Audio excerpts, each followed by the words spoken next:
편안한 밤을 보내셨을까 참 쉽나 이런 또 인사를 드리게 되네요. 예, 4월 8일 화요일입니다. 이데일리 신문 살펴보는 뉴스 브리핑 시작을 하겠습니다. 왜 제가 이렇게 평소랑 다른 인사를 드렸냐면 아마 밤새 뉴욕 시장 움직임을 그러니까 계속 보신 분들도 있으실 테고 뭐 띄엄띄엄 보신 분도 있으실 텐데요. 아마 저도 그랬습니다만 잘 때 제가 어젯밤에 잘 때 이 뉴욕 시장 출발할 때의 지수와 아침에 이제 중간에 뭐 새벽에 한번 확인했을 때 지수와 그다음에 이제 마감할 때 지수 이 세 가지 지수가 이렇게 다를 수도 있는가라는 생각이 좀 들 정도로 정말 뉴욕 시장 앞서 이제 마켓 시그널에서 두 앵커분들이 자세히 말씀해 주셨겠습니다만 저 역시도 정말 이렇게 미국 시장이란 큰 시장이 이렇게 흔들릴 수 있고 이렇게 왔다 갔다 할 수 있나 이런 생각이 들었습니다. 다우지수도 그렇고 뭐 S&P 500이 보니까 오늘 최고점 최저점이 8.1%포인트 차이가 나더군요. 나스닥 같은 경우는 결국은 플러스 0.1% 뭐 약 강보합으로 마감되긴 했는데 오늘 장중의 격차가요. 최고점과 최저점이 9.6%포인트나 나서 거의 10%포인트가 그러니까 나스닥 지수 같은 지수가 이런 큰 지수가 하루에 최저점에서 최고점까지 10%포인트가 움직였다는 얘기. 이거는 정상적인 시장이 분명히 아닌 거죠. 이거 롤러코스터라는 이 표현을 쓸까 하다가 너무 진부하고요. 이렇게 그냥 표현하기에는 너무 피상적이고 수박 겉핥기 같다는 생각이 좀 들어서 아예 오늘 뉴욕 시장의 주요 지수들이 하루에 얼마나 진폭이 컸었나라는 이 표현을 대신 좀 말씀을 드렸습니다. 이건 오늘 새벽 얘기죠. 어제 다른 나라 시장, 특히 아시아 시장 상황 보죠. 여기 부재도 잘 나옵니다만 코스피 5.6%, 니케이 7.8%, 항생은 무려 13.7%나 추락을 했습니다. 항생지수 같은 경우는 여러분들 뭐 잘 아시겠습니다. 작년에 올 1월에 딥시크 쇼크로 항생지수가 30% 넘게 올랐었죠. 불과 한 달여 사이에요. 그리고 나서도 항생지수 같은 경우는 그러니까 이 항생지수라는 게 이제 잘 아시는 것처럼 뭐 바이두, 알리바바, 그다음에 샤오미, 그다음에 이제 이런 회사들이 들어있는 주기 때문에 이른바 이제 소위 말하는 이제 뭐 미국의 M7에 비견하는 뭐 그런 중국의 플랫폼 뭐 M4인가요? 뭐 하여간 이런 식으로 얘기를 하면서 굉장히 최근에 관심이 많았던데 이렇게 속절없이 추락을 하고 있습니다. 비교적 최근에 중국의 상해 종합지수 같은 경우 뭐 다른 우리나라 시장 2, 3% 왔다 갔다 할 때 0. 몇 % 이렇게 보합권 수준에서 떨어지든 올라가든 그런 수준 보였는데 어제는 중국 상하이 종합지수도 5% 넘게 급락을 하는 등 아시아 시장 전체가 이제 한마디로 이제 이게 잘 쓰고 싶지 않은 표현이긴 한데 초토화됐다라는 표현이 어제는 딱 걸맞는 그런 시장 상황이었습니다. 우리 시장 같은 경우 외국인이 코스피에서 2조 원 넘게 순매도를 했고요. 이게 역대 5번째 그럴 법합니다. 7거래일 연속 순매도를 했는데 외국인이 7거래 연속 순매도하면서 8.5조 원치를 내다 팔았고요.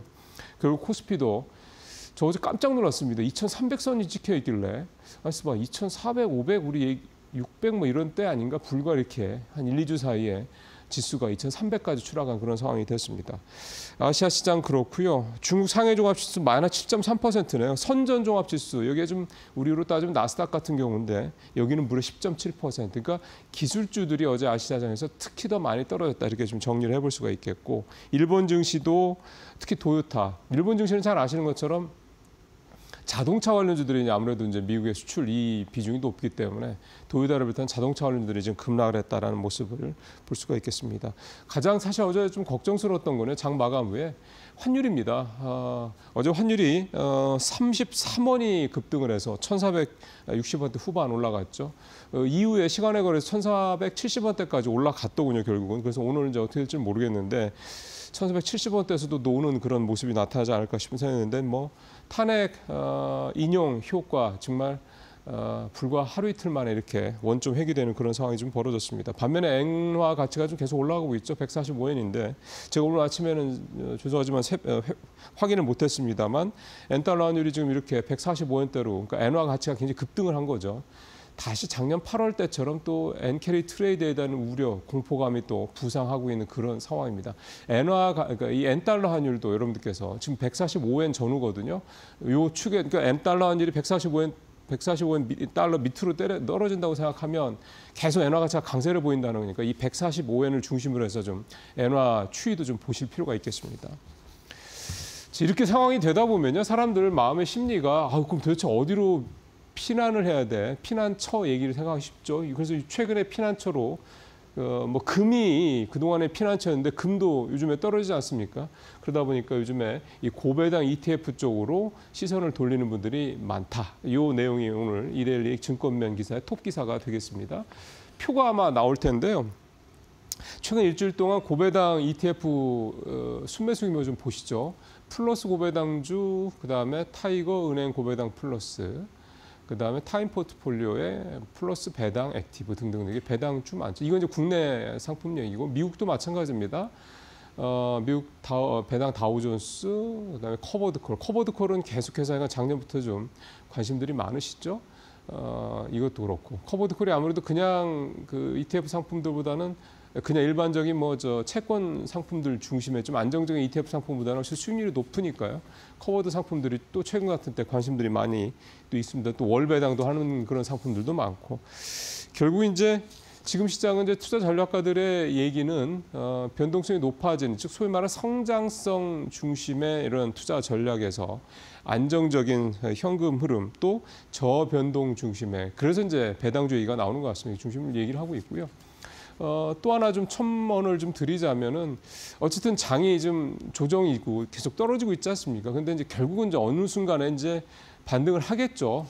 그러니까 이렇게 좀 조정이 깊게, 그러니까 짧은 기간에 깊게 나타나는 장이라는 건 골이 깊을수록 또 바로 또 치고 올라가는 것도 좀 크기 때문에 그런 것들을 감안한다고 그러면 지금이 어떻게 보면은 이제 나중에 지수가 반등을 할 때 어떤 종목들, 어떤 업종, 그다음에 어떤 그 업종의 어떤 종목들을 선택할 것이냐.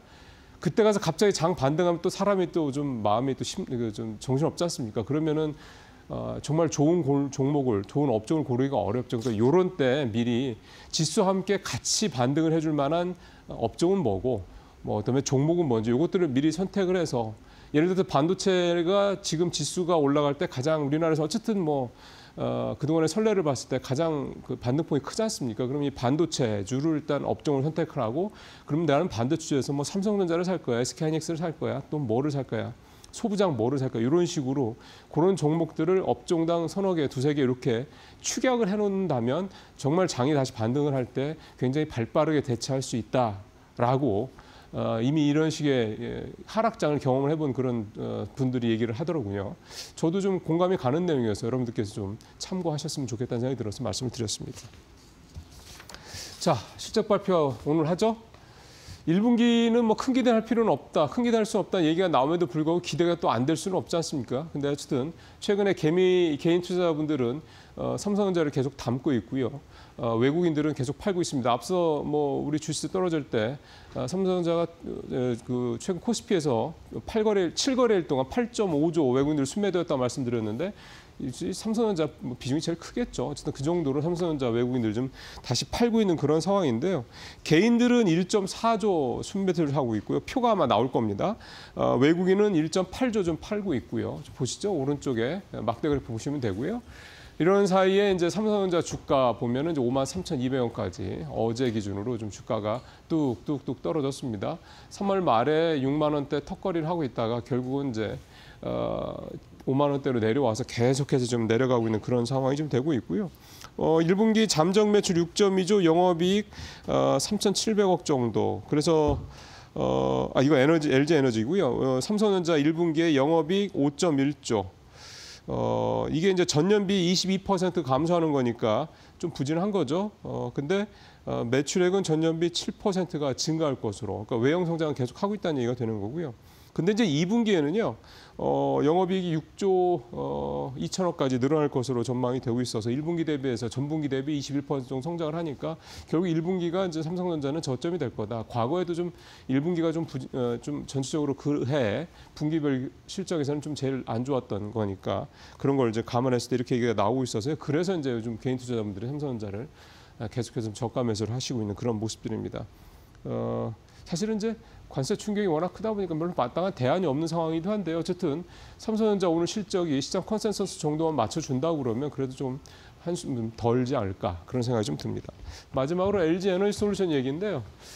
깜짝 흑자를 냈습니다. 표를 바로 보시죠. 작년 4분기에 이제 이렇게 매출 6조 4천억에 영업이 파란색 막대 그래프입니다. 마이너스 2,200억 그 기록을 했었고요.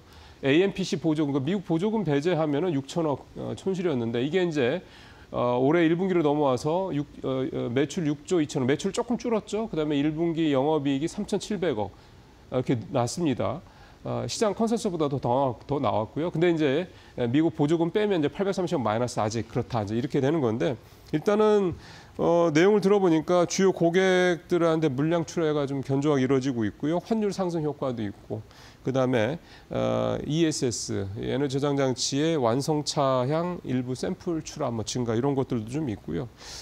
전체적으로 뭐 나쁘지는 않은 그런 내용이긴 한데 문제는 이거죠. 이제 보조금 안 받고도 흑자를 내야 되는 상황인데 아직 그 정도 상황은 아니라는 건데 보시면 작년보다는 확실히 작년 4분기보다는 전분기 대비해서 좀 눈에 띄게 좀 좋아지는 모습을 일단 나타나고 있어요. 이런 추세가 2분기, 3분기까지도 계속 유지만 된다고 그러면 그래도 일단 2차 전지에 대한 이게 대장주니까 LG 에너지 솔루션이 걱정을 조금 덜 할 수도 있겠다 그런 생각도 좀 듭니다. 어쨌든 LG 엔솔이 지금 굉장히 어려운 상황에서도 미국의 7개 공장을 또 운영하고 있고 또 건설도 하고 그런 상황이거든요.